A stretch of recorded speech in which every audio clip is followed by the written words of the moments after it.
All right, so welcome everybody. I hope you're having a good day this morning. I'm doing okay. My back is like super killing me for some reason for the past like maybe 5, 6 days, and it seems to be getting a little worse. So I'm trying to stretch and take care of myself a little bit. So I was getting in a negative mind state and like maybe I can't meet, but I think it's going to be a good motivating tool here to meet with you all and kind of outline everything that we have going on right now and coming up, and have a couple, or I have at least one announcement to share with you for our next Zoom meeting.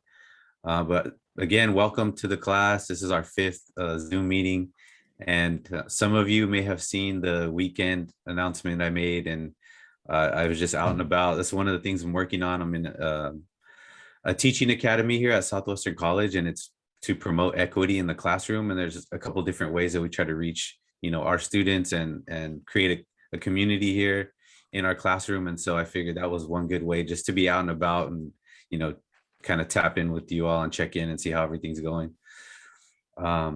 So before I move on to the schedule, is there anybody that wanted to say hello or wanted to share something with the class before we get started?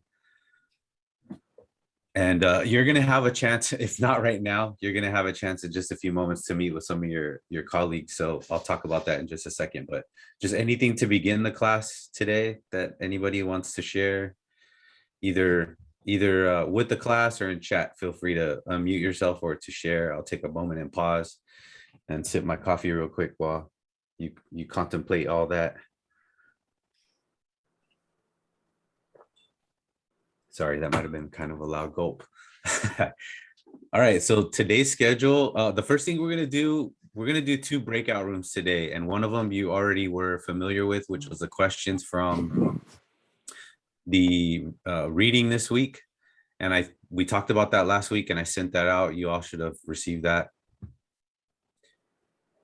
And so we're going to do that. But the first breakout room, I just want to break you out into rooms, into groups. Why don't you vent a little bit about the class, where you're at, how things are going, how the last knowledge check went for you, what you thought about it, whatever you want to share about the class or just in general. Let's just spend a few moments kind of, talking about what's going on, if you'd like to do that, or just listen to your colleagues and classmates for a few minutes. Then we'll regroup. We can go over the week 5 module, take a look at what's going on this week. I want to talk a little bit about the discussion that I posted yesterday, which was in the evening. So if you haven't taken a look at it, no worries, you have some time. And then also the essay, you submitted your topic. So I want to talk a little bit about the next kind of steps that we're going to take. Then the announcement I'd like to make is next Tuesday, we'll have a librarian come and visit our Zoom meeting, and she's going to talk about the annotated bibliography and some of the things you can do to help produce that document. And then we'll go ahead and conclude. Before I talk anymore, can you all hear me? Yes. Okay, good. I didn't want it to be a repeat of that last time when I was talking for like 20 minutes and no one can hear me. So we're good to go there. Let me set up the breakout rooms. Like I said, there's no particular structure to it, but I just want you to kind of link up with your classmates, and you can either talk about the class or just what's going on at Southwestern in general and get to know each other a little bit better. And then we'll come back 5 minutes or 10 minutes. What's the consensus? How large are the groups? They're going to be, let's see, let me set the breakup rooms right now. We got 24. It'll be 4 people in each group, 4 to 5 people in each group. Or would you prefer smaller groups, or does that size work for you? No, that's good. That's good. I was just trying to think what to recommend for the time. Maybe let's do 10 minutes, and then if you're kind of winding down early, I can just I can bring everybody back. All right. Let's see. Okay. All right, you're all gonna go into the breakout rooms, and we'll come back in just a few moments, okay?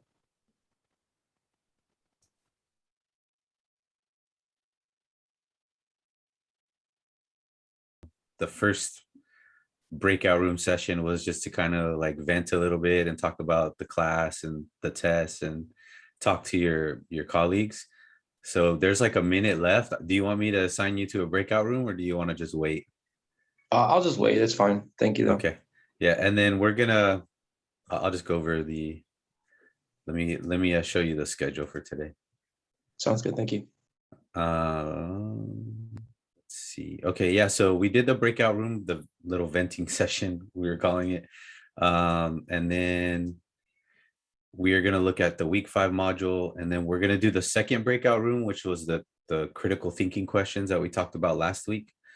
And so everyone will have time to look at the questions, and then, you know, if you need to do a little bit of reading to brainstorm your responses, we'll have time to do that. And then the announcement I wanted to make, and which I did to the class, is next week we'll have a librarian coming in, and she'll talk to us a little bit about the annotated bibliography that we're going to work on for the essay. And so I'll have a little bit more information regarding that as well before we conclude today. Awesome. Thank you for letting me know. Yeah, no problem. Thanks for joining us. All right, so everybody else should be back in about maybe like 30-45 seconds. How's everything else going with you? Everything's good over here. Working on a lot of math. That's what's keeping me taking most of my time, really, math classes. Is that your major? No, I'm computer science, but it's a lot of math, so there's a lot to it.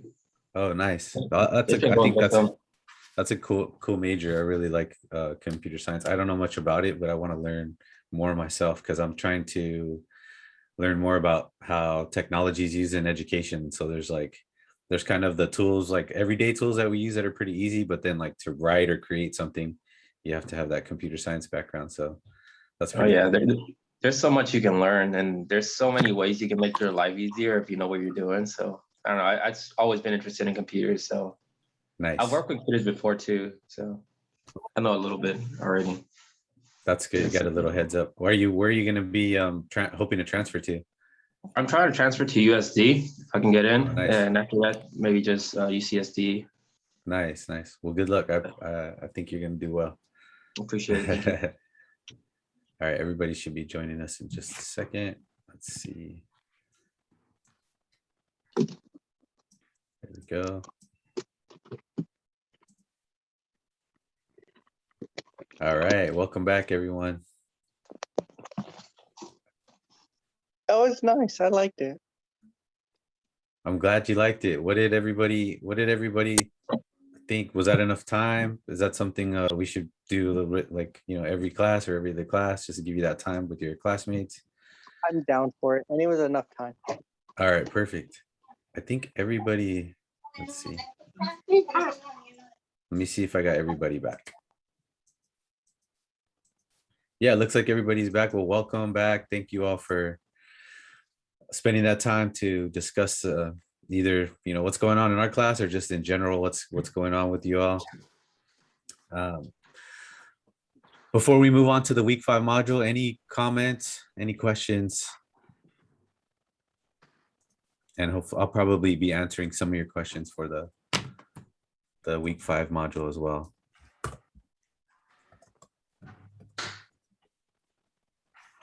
All right, so I'm going to stop share here, and let me go ahead and get on to our class.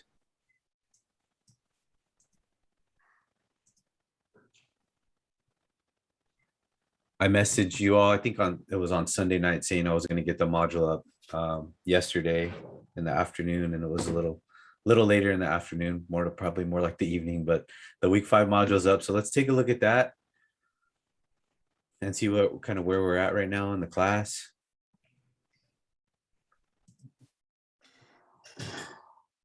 Okay, we have the week 5 module. This is the part of the discussion where we're kind of going into more detail and taking a closer look at the relationship between the colonies and the mother countries.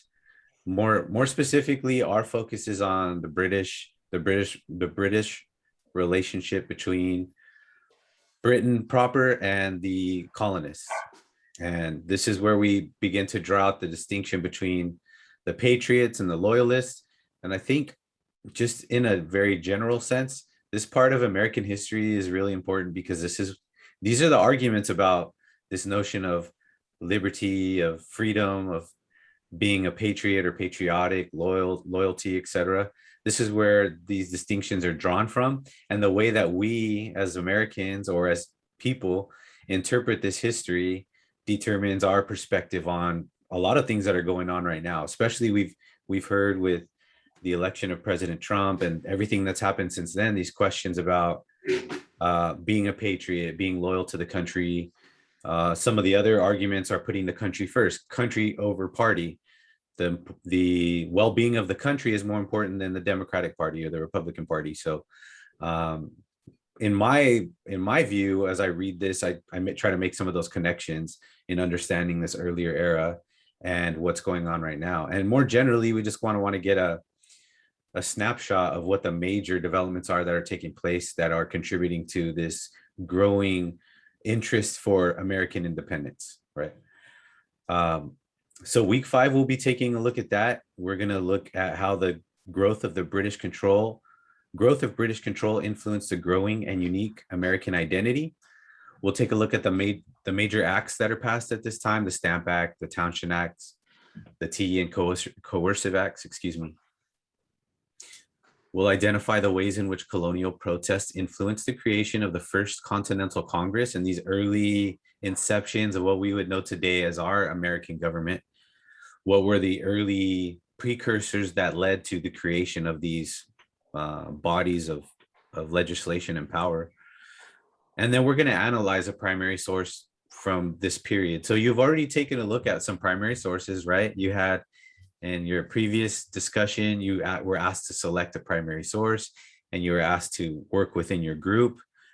Remember, that's where I worded it as a group discussion, and everybody's like, so are we working as a group or we're working in a group? What's going on? But that was your experience with primary sources, and you're going to have another opportunity to work on some primary sources this week. All right. We're reading chapter 5 from our textbook. We're taking a look at the week 5 module. We're going to take a look at the discussion 3 in just a moment. And then if we're looking at the essay assignment, remember that has a number of different steps.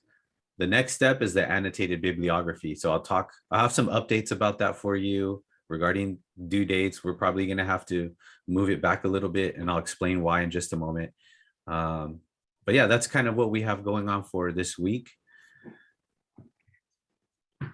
Let's take a look at, there's a couple of videos I'd also like you to watch as well for our week 5 module. The hope is that you have time to watch both of them. They're about 12 minutes long, so I don't think, it's not too excessive regarding the length of the video. The first one is produced by Khan Academy, and this is kind of reflecting back to the chapter that we just read, which talks about the 7 Years' War. I like the Khan Academy videos because I think the instructors or the narrators do a really good job at just kind of going step by step through the developments that took place in relation to an event. In this case, we're talking about the 7 Years' War. And then the next video is Crash Course. Who has watched the Crash Course video before? Of course. Josh has watched the Crash Course video. Anyone else watch the Crash Course video? Yeah. How would you, can someone either raise their hand or in the chat, let me know, explain to me what these videos are. Like how would you explain the way these are presented?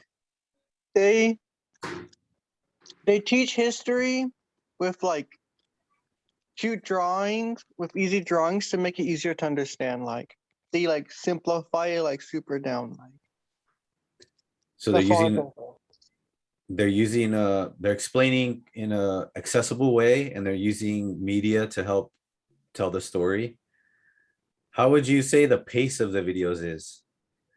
Like, is it, I think maybe we had a couple other people that said they did. Like Anthony said he's watched them. And then we had, let's see, we had one other classmate that mentioned they had watched them as well.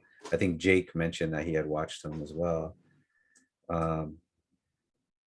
My explanation would be that they're kind of fast in some instances. Like the pace is a little like, I'm not going to say fast paced, but they tend to present a lot of information in a shorter amount of time. And then the narrator, or the, I guess, instructor, the teacher, so to speak, he's kind of has a quirky style. I think it's pretty cool. And I feel like, as Josh mentioned, they're super accessible. They do a good job of telling a complex historical event or development in a way that we can all understand it. And especially for the visual learners, I do like the media, the images that they use. So this one is going to pertain more to our chapter that we're reading right now, taxes and smuggling. John Green is the teacher in the video, and he talks about the things that kind of lead up to the American Revolution and the causes, some of the causes that he's identified. And then here I just put, which video did you prefer? Did you like both equally? Explain why. And so just tell me after you watch the videos, go ahead and just tell me, which one did you like better? Like me, maybe I'll say I like Crash Course because I like their images better. I like their media better. Khan Academy was cool, but it was just kind of like a traditional, video or something. So just let me know what you think. I'm just curious to see what your reaction to is for those videos. Let's move on to the primary source analysis assignment. This is our discussion for this week. Since it went up yesterday, as opposed to like opening early Monday morning, right now it's due on Monday, at the end of the day. All right, so I'll explain what you have to do. This is, kind of as you've noticed the pace of our course. We have a knowledge check one week, and then a discussion assignment the next week. So you can expect an assignment each week, right? You'll take a look at the primary source documents related to this week's topics. That's going to be listed here, the week 5 primary sources. And you're going to select one of those documents. You do not have to tell me which one, because we're not working in the groups this time. So once you select your assignment, what's the next step? Next, you'll review all the sources and select your source. You'll read the source carefully, taking notes and documenting terms that you might need to define or that are difficult to understand. So one of the things that I think is helpful in regards to accessing these primary sources, if you run into terms or words that you're not familiar with, you want to go ahead and take some time to look up the definition, try to understand the way they're being applied in the source and the context behind those terms. Because if we can't fully grasp the information that's being presented, it's going to be hard to then analyze it and then talk about it with the class. So if you find a source that has, a lot of terms that you need to define, if you want to search around and maybe one that you feel is more accessible, you're more welcome to do that. I know you're all up for the challenge. You're all super capable of doing the work and analyzing the sources. So I have confidence that you'll all do well. The final step would be to use the 6 C's to analyze the document. Now, the 6 C's is a worksheet that's created by the History Project at the University of California, Irvine. And on their worksheet, they have these they kind of have these compartments like squares. You print out the form and you can write in the squares. Traditionally, that's what I've assigned, and it kind of doesn't work out too well because people are trying to use that document, but doing it in a discussion forum on Canvas is a little bit trickier.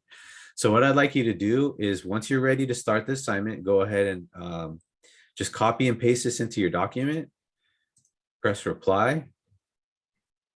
You're going to paste that here, and then go ahead under each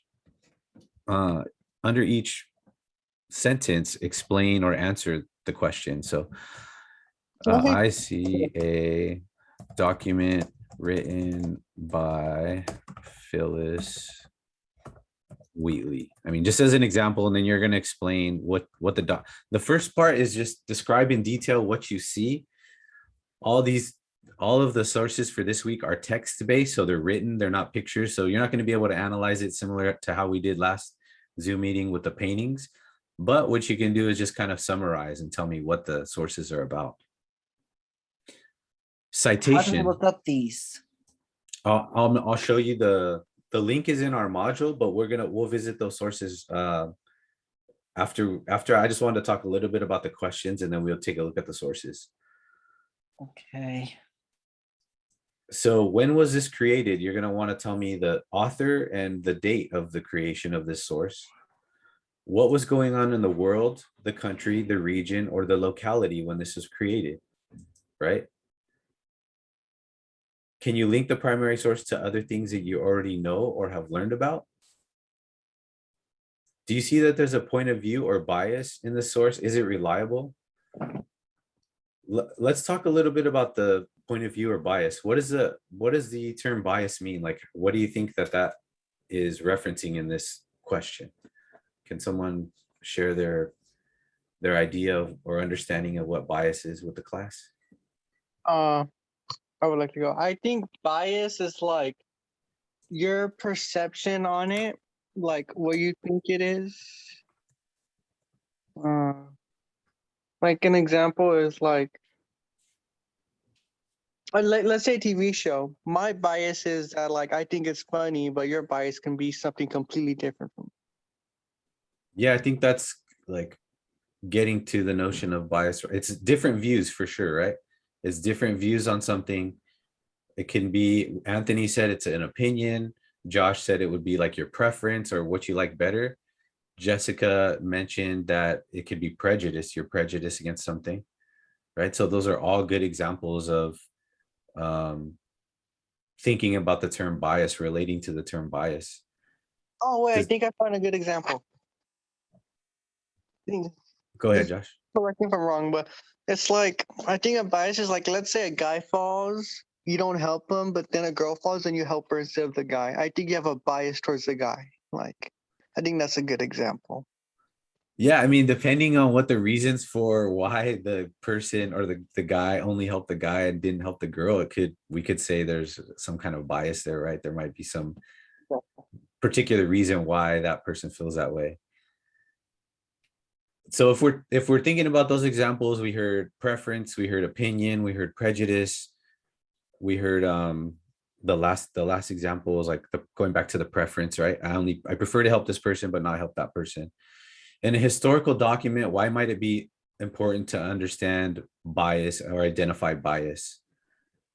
If we're reading about the history of the Stamp Act, and we read a document written by the person who wrote the Stamp Act, and they're promoting the Stamp Act and the reason why, is there a bias there in that example? Yes. There's a bias, and why would we in that example? Why would their perspective be seen as bias? Because like they can ignore like the negative facts about the Stamp Act. Like since they wrote it, they're only gonna write good things about it. While if you gave it to like a patriot or one of the colonists, they're gonna write something completely different from theirs, like the truth or something. So.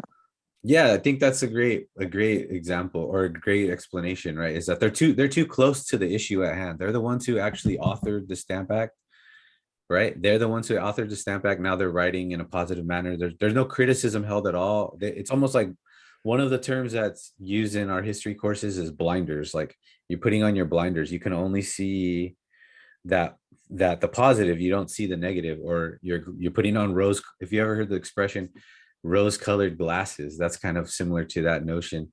The second example might not be exactly the same as bias, but definitely the idea is that let me think of another example here. Let's use like a more modern example of bias, right? And every example I'm thinking about is super political or supercharged, so I don't know if I want to necessarily introduce those examples, but we'll go back to the sources and let's take a look at one of them and we'll see if we can identify maybe if there's any bias or not. Some scholars prefer when you write, so say for instance, I'm writing about I grew up in Central California, so I'm writing about Mexican Americans in Central California, and I write this positive gleaming history about them.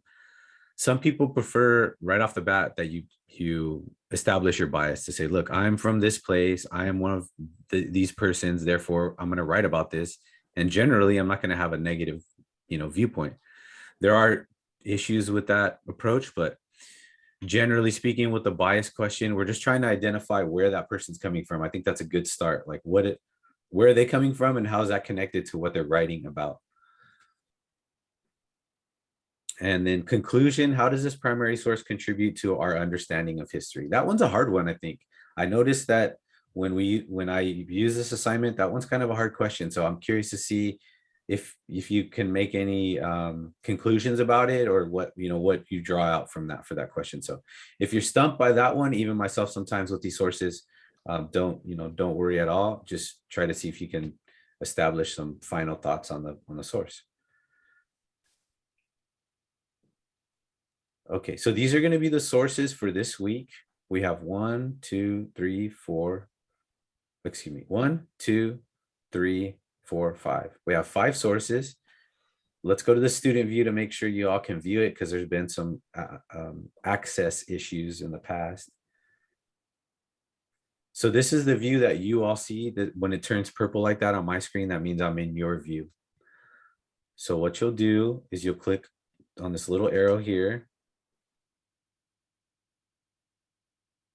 This is going to take you to the source. Can everybody see a report on reaction to the Stamp Act? Yes. Awesome.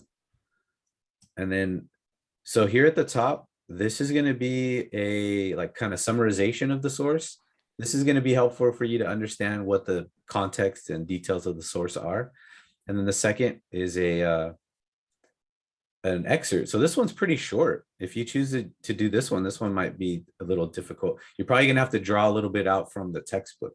There's a lot of good information on the Stamp Act in the textbook. So definitely, if you choose the first source, be sure to go back and take a look at what the text is saying about the Stamp Act, because it's a shorter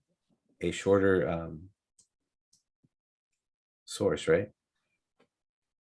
And here's some more excerpts if you want to continue as well. And the one I linked is that shorter one there.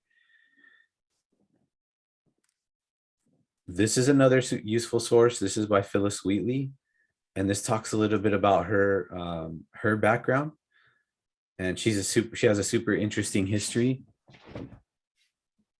She actually, because of the family that purchased her when she was a slave, she was afforded some rights, but she learned how to read and to write, which is highly uncommon for African Americans during this era. Of course, generally speaking, the slaves owned by a family or on a plantation were generally not allowed to gain education, especially not any kind of formal education. So we do see these examples in American history where we have African Americans who were afforded some kind of opportunity to get education. And then of course that begins to change as the foundation of slavery is challenged. And we'll see once after the Civil War, how that kind of impacts African Americans in education as well, right? But her example, her source, her history, super interesting. So that's might be one you might be interested in as well. Let's take a look at the next couple sources here.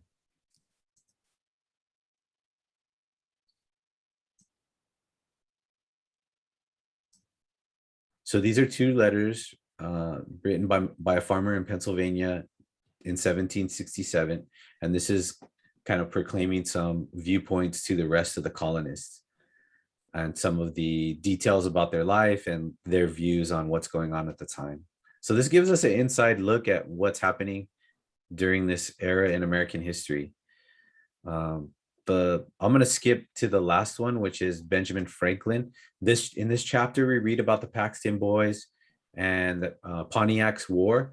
And this is a letter about the Paxton Boys who engaged in some violent conflict with Native Americans. And in this case, they were a group that weren't even engaging the colonists. They end up killing some of them. The governor of Pennsylvania places the remaining Native Americans under protective custody.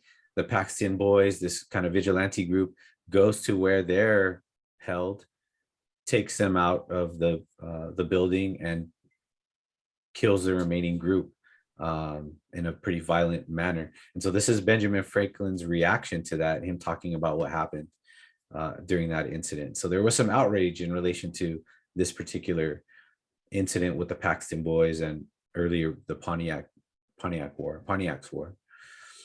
So take a look at that one. That might be one that you're interested in as well. You have a few to choose from. As I mentioned, you don't have to specify which source you're using.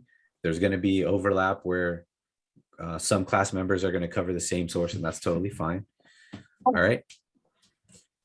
Josh has a question. Go for it, Josh. Is the link being fixed now? Because remember last time how like some people tried doing the same one and it didn't let them, or like when they clicked on it. There was, so what happened with the last page was the original page of primary sources was a imported page. It's one that I used in a previous course, and for some reason when it imported, like the links didn't follow through. This one should be good. I just checked right now in our student view.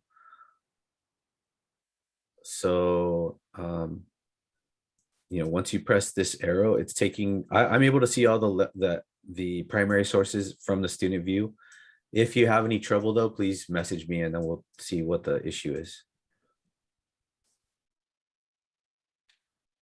All right.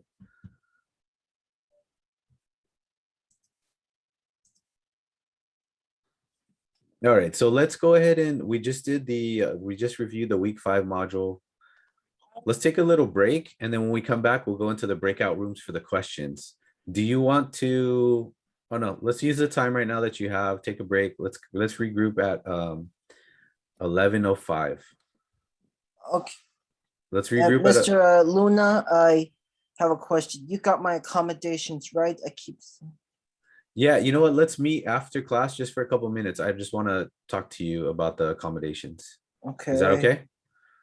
And just make sure that, because I think there's an error when you're trying to send it or something. So I just want to make sure. We'll take a look at it. You'll be good. I'll be good to go. Okay. All right. Let's regroup at about 11:05. We're gonna go over the chapter 5 critical thinking questions. We're gonna do the breakout rooms, and yeah, and then we'll kind of wrap it up.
All right, everybody, welcome back.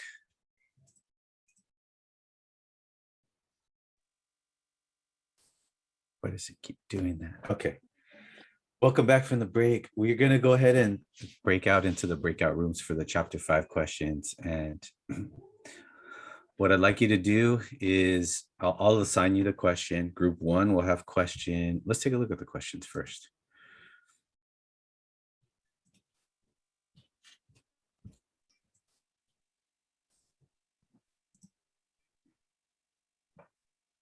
Here we go.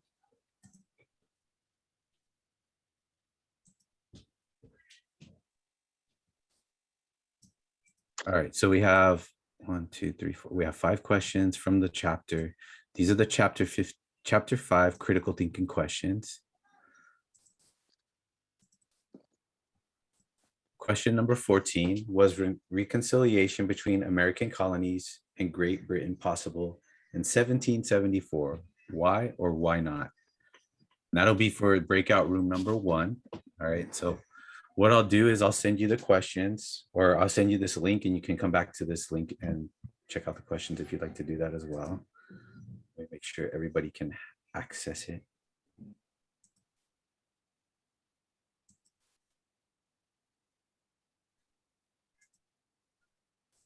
If you want to edit or add anything, you can. But what I'd like you to do is review your question with your breakout room.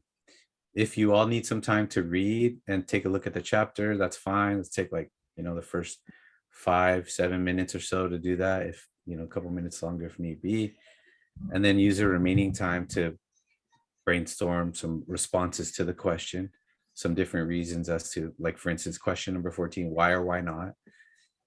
Question 15 asks you to look at a painting, and it asks you to analyze the painting and explain how it represents the relationship between Great Britain and the American colonies. So this is kind of similar to the exercise we did in our last Zoom meeting with the painting. You're going to take a look at the textbook and see how that painting represents that relationship. Number 16, why did the colonists react so much more strongly to the Stamp Act than to the Sugar Act? How did the principles that the Stamp Act raised continue to provide points of contention between the colonists and the British government? Number 17, history is filled with unintended consequences. How do the British government's attempts to control and regulate the colonies during this tumultuous era provide a case in point? And number 18 talks about kind of the theme that I was discussing earlier about these changing identities, about the belief that they were British colonists, or were the identities emerging around the notion that they were something distinct and new or unique. And so I think the chapter points to some examples that will actually say that in some instances it is a new emerging identity, but in others there's that continuation of British loyalty or being a British subject or of the British culture. All right, I'm going to send you all the link. Everybody's going to have the link to the questions. I would just send you each your question in the breakout room, but the way that the messaging works, even when you're in breakout rooms, is it just sends it to everybody. So I can send them in, the whole thing too, as well in there. Doesn't matter. So let's see how many breakout rooms we're going to have here.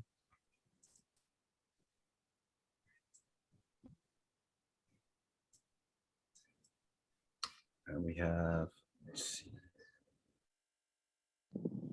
So it's going to be the same as our first breakout room. There's going to be 4 to 5 participants per room. I'll go ahead and open them up. It's 11:11 right now. Let's say the next, well, we finish up at what, 11:35. So we'll come back at 11. We'll come back in about 15 minutes and see how you're doing. And then we'll just see where we're going from there, since we only have 10 minutes left after that. I don't want everybody to return at 11:30 because I think 5 minutes might be cutting it a little short. So let's start with about 15 minutes and then we'll all regroup.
They're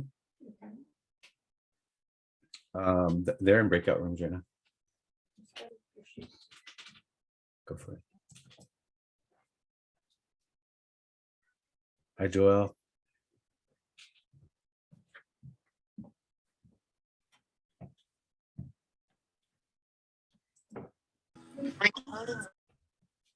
Hi, Joel. Can you hear me? Yes, I can hear you. Sorry, I'm Okay. at work. Oh my god, everyone left. Oh, it's Oh Ricky yeah, down there. we're in breakout rooms right now, going over the question, the Oh. chapter. Do you want to just join and like listen in? Yeah, is that okay? Yeah, of course. Okay. Maybe just let them know that you're at work, and because I'm sure it's kind of hard to participate if you're at work. And It's that you're- okay. I have my AirPods in. Oh, okay, cool. I'm gonna put you in room 2. I'm gonna send you over there right now. Okay. Okay, thank you. Sorry about that. Oh, no worries.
Hello, class.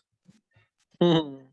Well, I'm gonna send you back into the breakout rooms right now. I don't know why it 'cause it's a 10-minute, it's a 10-minute, I think it's a 10-minute setting, so I'm gonna send you all back in like 30 seconds. Sorry. Hello. I think our group was done. Oh, Personally. okay. All right, cool. Does anybody else need some more time? I'm good. All right, which the first person who spoke, who was speaking, sorry. That was Arthur, group one. Arthur, okay, group one is good. How about group two? The I s- question my group answered was 15. I don't know what group we were in, but we answered 15. I think that was, let's see, let's take a look. That should be group 2, I think. Yeah, group 2. How was group 2 doing answering question 15? We did pretty good. Oh, okay, cool. So group 2 is feeling good. Group, why don't we just get started sharing just a little bit of the information that we found for each question, and then if a group needs a little bit of additional time, that's fine. Or just share whatever you found up to this point, because I know we don't have much time after we do the sharing to wrap up the class. So let's go ahead and take a look at the questions in. And I apologize, because what happens is when I put you all in the group, the breakout rooms, it doesn't, I don't know if I need to change the settings, but it doesn't give me a time. It automatically defaults to 10 minutes. So that's why you came back a few minutes early. But let me share screen. We'll take a look at the questions, and I'd like to hear what you all thought about each of the questions.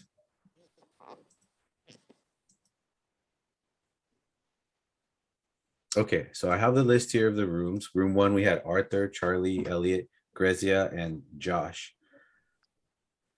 And if you're typing on the document, no problem. Feel free to keep typing. Oh, I don't. So room 1, you had the question, question 14, was reconciliation between the American colonies and Great Britain possible in 1774? Why or why not? And would someone from room 1 mind just reading what your response was that you all typed there? why doesn't Elliot read like this? Elliot, would you like to read it? Yeah, sure. Thank you, Elliot. I appreciate it. The first one, right? Yeah. Is on the right? Yeah, okay. So the king wants to rule over the colonists, even though he gives them no help and doesn't know what they are going through. The king is collecting stuff from them and not giving / helping them in return. And then one of the groups has to fold in and neither want to, which means no agreement with equals no reconciliation. Thank you, Elliot. And thank you, room 1. So the determination was they couldn't reconcile the situation because of their differences of opinion or perspective. What was when you mentioned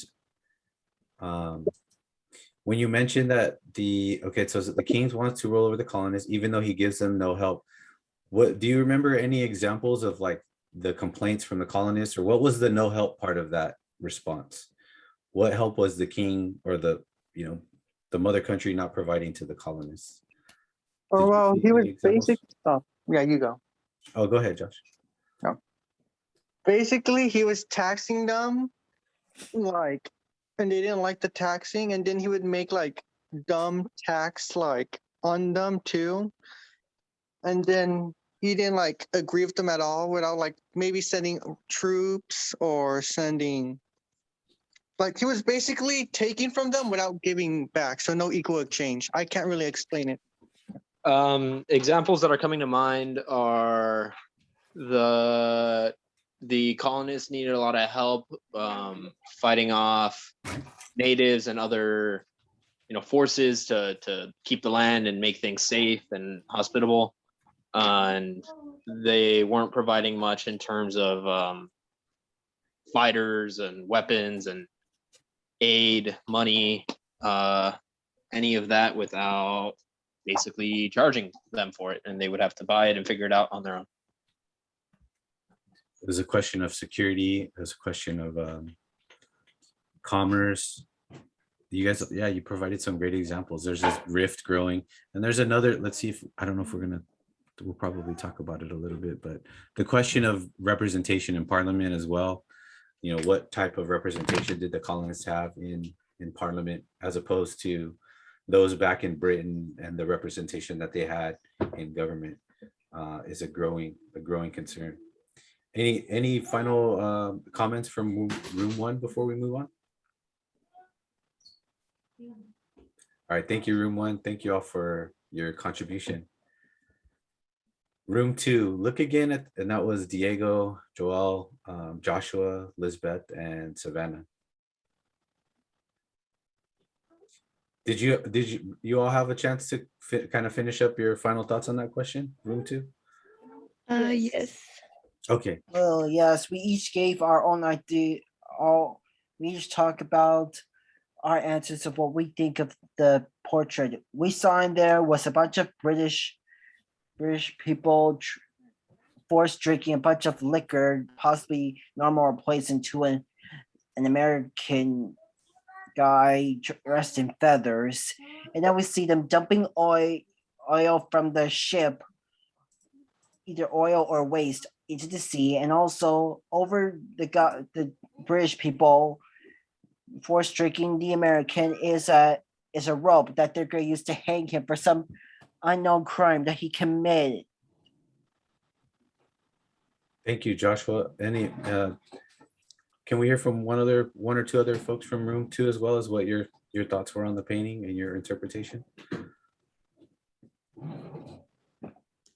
Yeah, so the way I see it is that I remember I was reading from the knowledge check that it says that the British were they had all these rules on the American colonies, but they kind of were like easing up on them because they felt that they had enough control. So the way I see it is I kind of connected those two. I see it that you can see they're force feeding this guy tea. So, but they're not focused that in the back. It says Stamp Act, but it's turned upside down.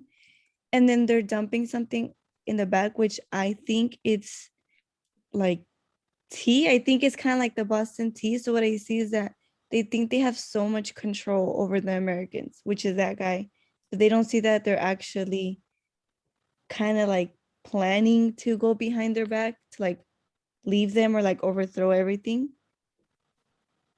I think you pointed out a lot of like details in the painting that were helpful for us to understand it, right?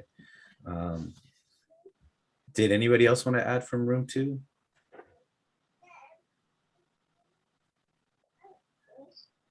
We all I think- kind of agreed on what Savannah and Joshua said.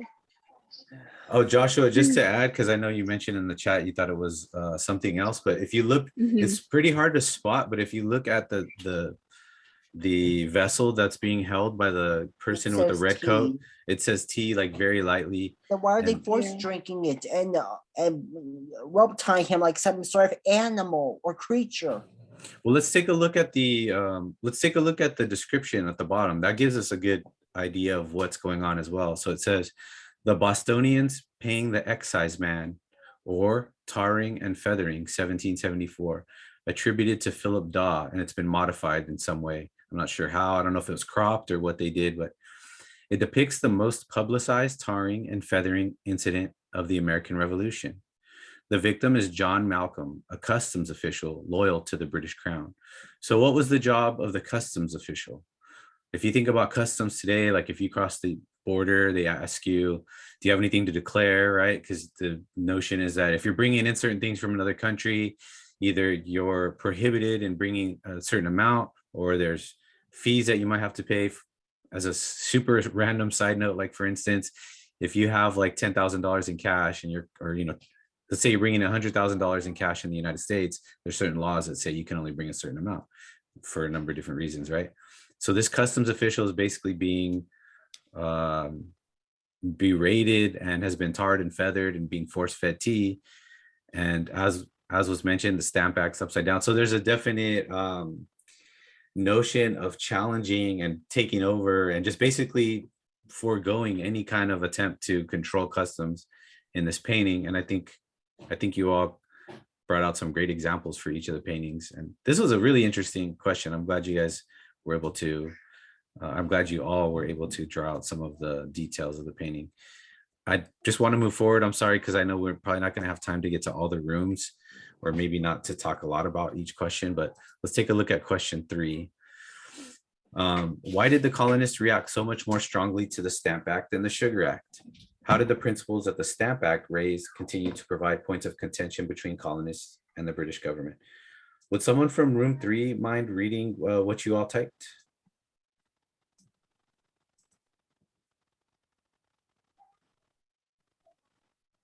We had Anna, Crystal, Giovanni, and Nicholas. Or would you like me to read it? I can read it if you like. I can read it. Thank you, Right. Nicholas. Appreciate it. So both acts were installed in order to raise taxes. The colonists reacted strongly to the Stamp Act because it was a form of direct taxation imposed by the British authorities. Compared to the Sugar Act, which was an indirect form of tax, the Stamp Act was aimed mainly at the American colonies because Parliament saw them as a resource to help pay off debt from the 7 Years' War. They saw it, the colonists saw it as a violation of their rights because they were being taxed without consent from their colonial legislators or representatives. Thank you, Nicholas. You guys really summarized it. The group summarized it well with that response. That was a well-written response that kind of touches on each parts of the question. And just a final comment.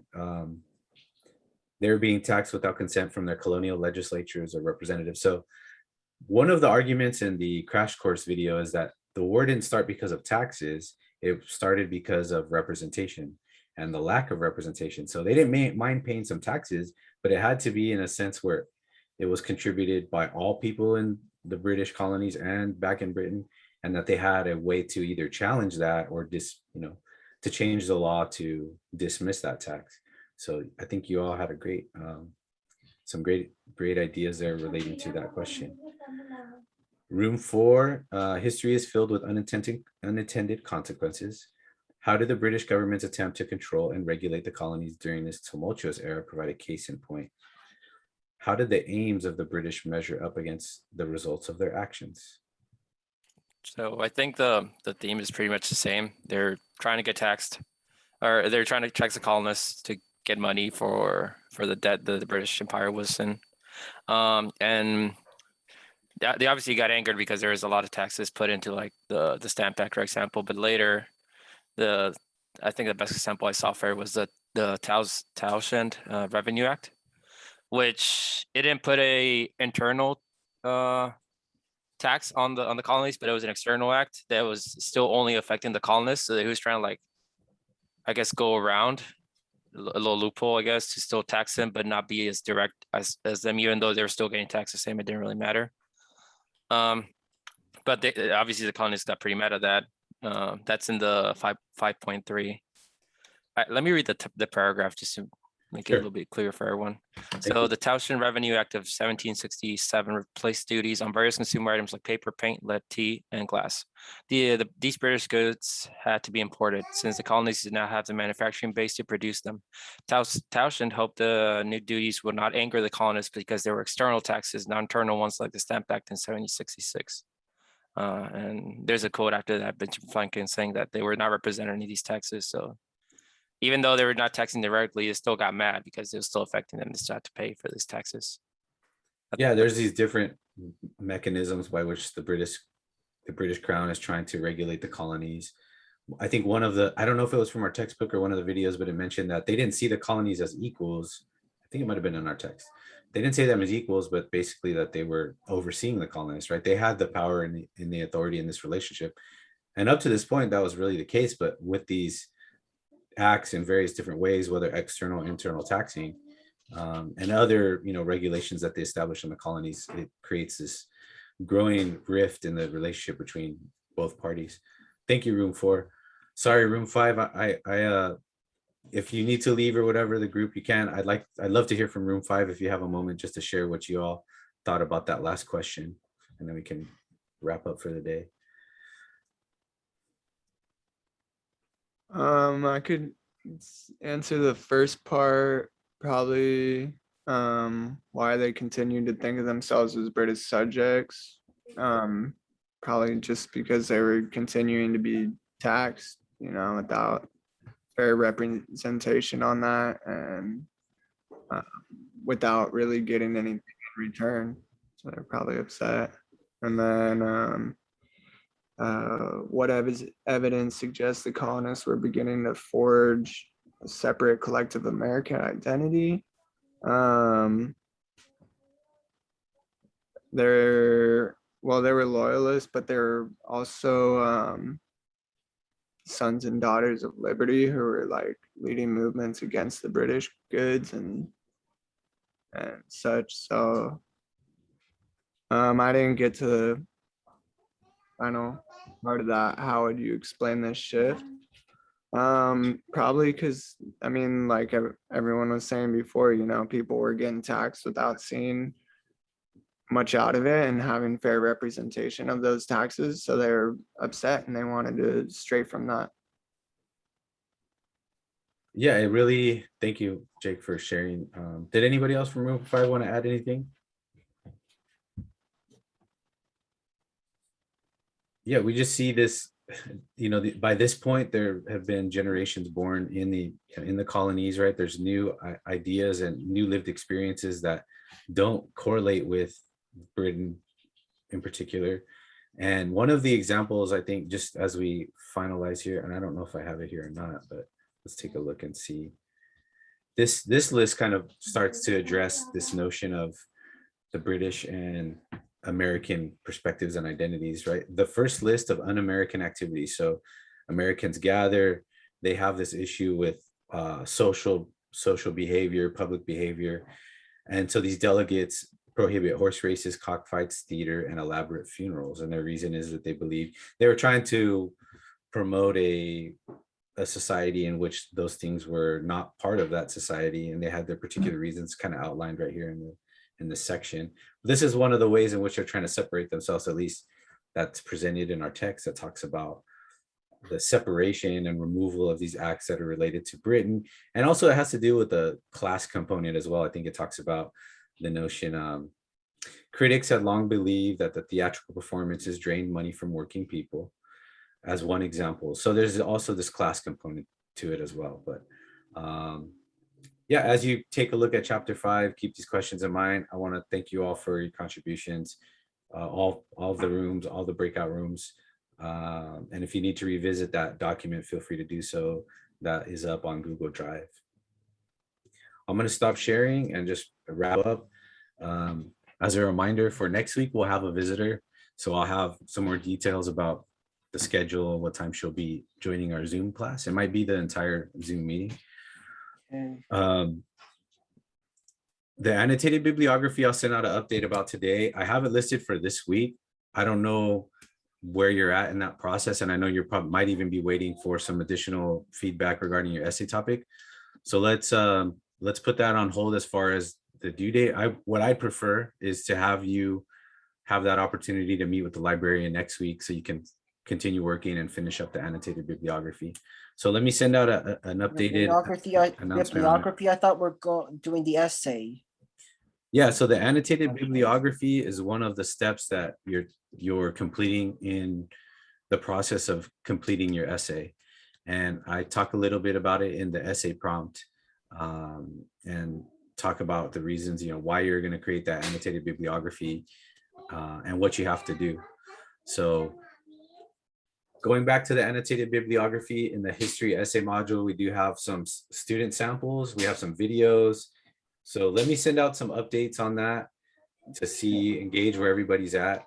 So if you're not, of course, even started with that assignment or, not towards finishing with it, let's just, let me send out an announcement to update everybody, especially with that meeting. That's my preference. And then we'll go from there. Does that sound okay? Yes. Okay, cool. All right, everybody. I want to say thank you all for joining. This is our 5th meeting. On to the next. And you all have a great week. I'll send out some announcements regarding that annotated bibliography. And then next week, we'll be joined by Ali Jordan from our Southwestern College Library. If you have a question or need to stick around after, feel free to do so. If not, y'all have a great day. And Joshua, let's chat for just a moment. Whenever you. Thank you, Professor. Thank See you you next all. time. Have Have a a good good rest of day. the day. Thank you, Thank you. Professor. Bye. Y'all have a good one. You Thank you. too. Okay. Hey, Professor, I had a quick question. Yeah, Sorry. what's up, Jake? I just didn't want to hold everyone up with it. The alternative format, so we could either write the paper or we could do a video presentation or an audio podcast or a PowerPoint. Yeah. Okay. All right, cool. Yeah, are you gonna be interested in one of those options?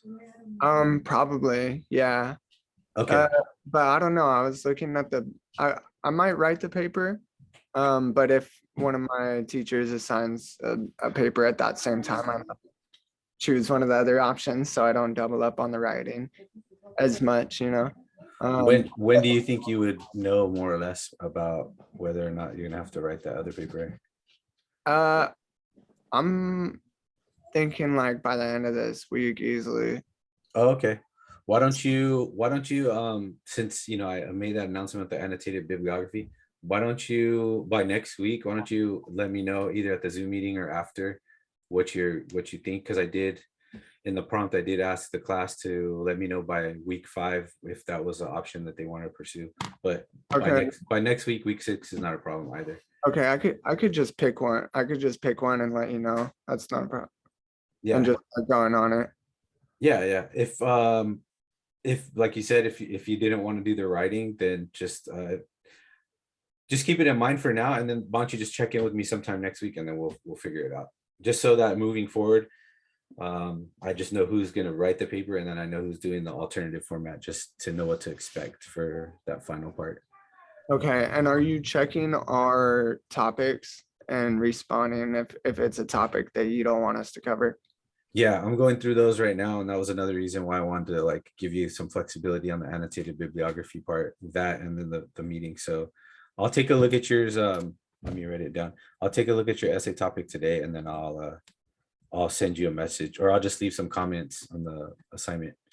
Sounds So good. Check that out later on today, and you should have some feedback there. All right, thanks, Professor. Have a good All one. right, you too. Take care. Yeah. Bye-bye. All right, Joshua, how are you? Wonderful. Remember the accommodations? I got you. I sent you one this time. So when you're sending it to me, it's not showing an attachment. It's just showing like a link, but it's not an active link. So are you on a computer right now, or are you on a tablet? The computer, yes. You're on the computer right now? Yes. Do you want to share your screen with me and Yes. show me how you're sending that email?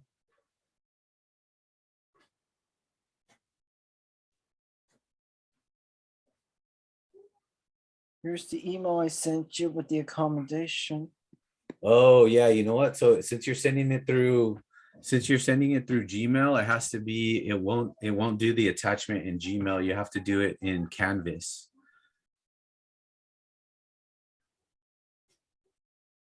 So what you can do is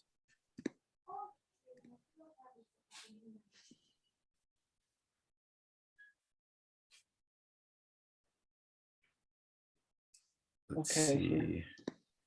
Okay, go to a Canvas inbox, and then go ahead and just reply to that right there.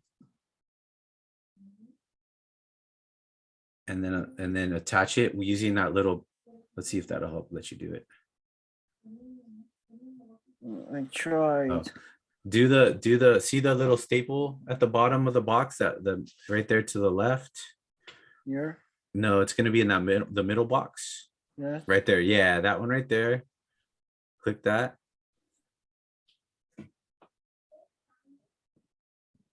And it should give you an option to, I'm probably just loading or something.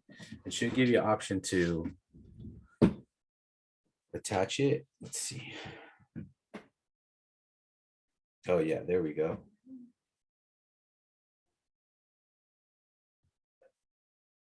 Okay, perfect. And then go ahead and go to select course at the top.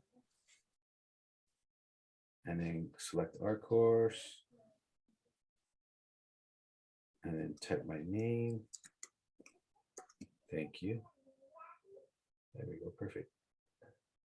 And then I'll just put accommodations or put ACC is fine.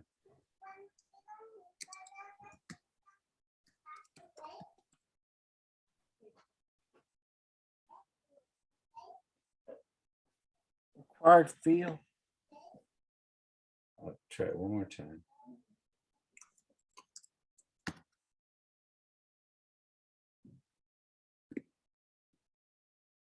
That's weird. Why is it doing that? So go ahead and go back to my name. Yes. Erase it for a second. just type B. And then, no, go ahead and erase it. Just type the letter B, and then you should see and erase that period that's after it. And then right there, select my name. There we go, perfect. Once you see the circle around it, that should be good to go. Let's go ahead and send it whenever you're ready.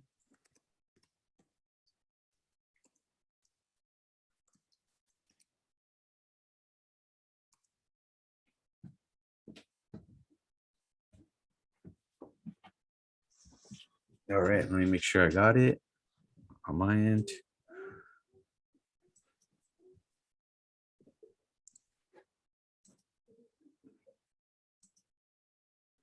Awesome, I got it. I was wondering why it was showing like that because it kept showing the link. So yeah, when you, I guess when you do try to do the attachments in Gmail, it doesn't transfer over to Canvas. Thanks, All right, man. you're all good to go on the accommodations, and I'll make sure that we're up to date on all that. And if I have any questions or anything, I'll let you know. Okay. You'll get next week. You'll give us update on our SA1 assignment. Yes, I actually should have some announcements like today or tomorrow with the essay. Okay. See ya.